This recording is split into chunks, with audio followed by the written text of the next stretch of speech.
ከምርጫ አሸናፊው ፓርቲ ህዝቡ ምን ይጠብቃል? ሰላም ጤና ያስጥልን ውድ የኢትዮ ፎከስ ሚዲያ ተከታታዮች የዕለቱን ዜና ይዘንላችሁ ቀርበናል። ቻናላችንን ላይክ፣ ሼር፣ ሰብስክራይብ በማድረግ ቤተሰብ ይሁኑ። ወደ ዝርዝር ዜናችን እናልፋለን። ትናንት ግንቦት 24 ቀን 2018 ዓ.ም በመላው ኢትዮጵያ በተካሄደው 7ኛው ሀገራዊ ምርጫ አሸናፊነቱ በይፋ የሚታወጅለት ፓርቲ ከቀደሙት ጊዜያት በተለየ ከፍተኛ ኃላፊነት የሚጠብቀው መሆኑን የፖለቲካ ምሁራን ይናገራሉ።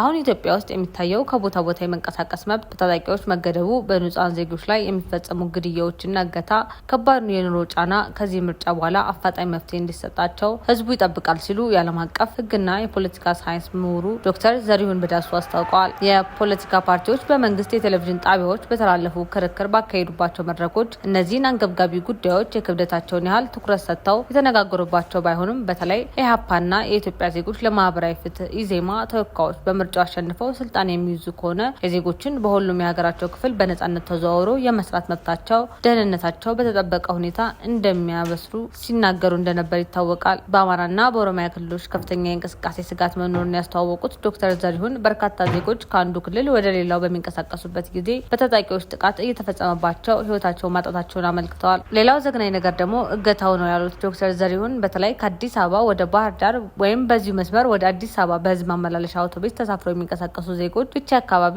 አሊ ዶሮ ተብላ ተለይታ በመስታወቅ አካባቢ በተደጋጋሚ ንጹሃን ዜጎች መታገታቸውንና መገደላቸውን ገልጸዋል። ህዝቡ እነዚህን አሸማቃቂ ድርጊቶች ከዚህ በላይ እንዳይቀጥሉ ጥያቄ እያነሳ ነው የሚሉት ዶክተር ዘሪሁን ከዚህ ምርጫ በኋላ አንድ ዘላቂ መፍትሄ መምጣት እንደሚኖርበት ይጠበቃል ሲሉ አሳስበዋል። የዚህ ዘገባ አዘጋጅ ሲግናል ምርጫ ጣቢያ አካባቢ ያነጋገራቸው አንድ መራጭ እንደተናገሩት ለውጥ፣ እድገት፣ መተሳሰብ፣ ፍቅር የሚያመጣ መንግስት ምርጫውን አሸንፎ አገሪቱን ሲመራ ማየት ምኞታቸው መሆኑን ገልጸዋል።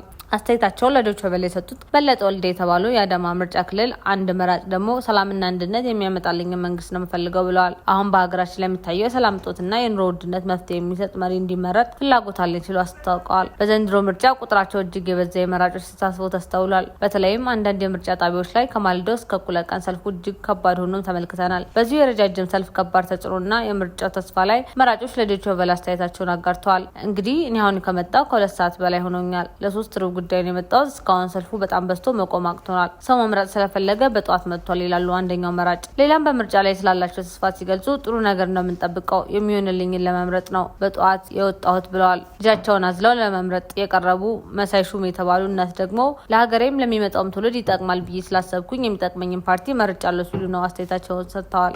ትናንት እስከ ምሽቱ 2 ሰዓት ድረስ 40 ሚሊዮን መራጮች ድምጽ መስጠታቸውን የኢትዮጵያ ብሔራዊ ምርጫ ቦርድ አስታውቋል። በ7ኛው ጠቅላላ ምርጫ ድምጽ ለመስጠት ከተመዘገቡ 54 ሚሊዮን መራጮች 40 ሚሊዮን የሚጠጉት እስከ ምሽቱ 2 ሰዓት ድረስ ድምጽ መስጠታቸውን የምርጫ ቦርድ ዋና ሰብሳቢ ሜላትወርቅ ኃይሉ ተናግረዋል። በስልክና በኔትወርክ ምክንያት መረጃ ያልተሰበሰበባቸው ቦታዎች እንዳሉም ጠቅሰዋል። በሌላ በኩል በቡርጂ ምርጫ ጣቢያ አስፈጻሚዎች በምርጫ ጣቢያ በድምጽ መስጫ ወረቀት ላይ ምልክት እያደረጉ ድምጽ ሲሰጡ ስለተገኙ ምርጫ ጣቢያው ሙሉ በሙሉ እንዲዘጋ ቦርዱ መወሰኑን ተናግረዋል። አስፈጻሚዎች ላይ የሚወሰደው እርምጃ በቀጣይ እንደሚገለጽም አስታውቀዋል። ትናንት ግንቦት 24 ቀን 2018 ዓ.ም ከማለዳው 12 ሰዓት ጀምሮ ለ7ኛው አጠቃላይ ምርጫ ሲካሄድ የነበረው የድምጽ አሰጣጥ ሂደት እስከ እኩለ ሌሊት ቢራዘምም በአንዳንድ አካባቢዎች ከዚያም በላይ ቀጥሎ እንደቆየ ዋና ሰብሳቢዋ ተናግረዋል። በወጣው መርሃ ግብር መሰረት ድምጽ የመስጠት ሂደቱ አመሻሽ 12 ሰዓት ላይ ማብቃት የነበረበት ቢሆንም ለመምረጥ በሰልፍ ላይ ያሉ መራጮች ድምጻቸውን እስኪሰጡ ድረስ ሂደቱ እስከ ሌሊት 6 ሰዓት እንደሚቀጥል ቦርዱ አስታውቋል። ቦርዱ እንዳለው በምርጫ አዋጅ 1162/2011 አንቀጽ 19 መሰረት በልዩ ሁኔታ የድምጽ መስጫው ሰዓት ሊራዘም እንደሚችል አመልክቷል።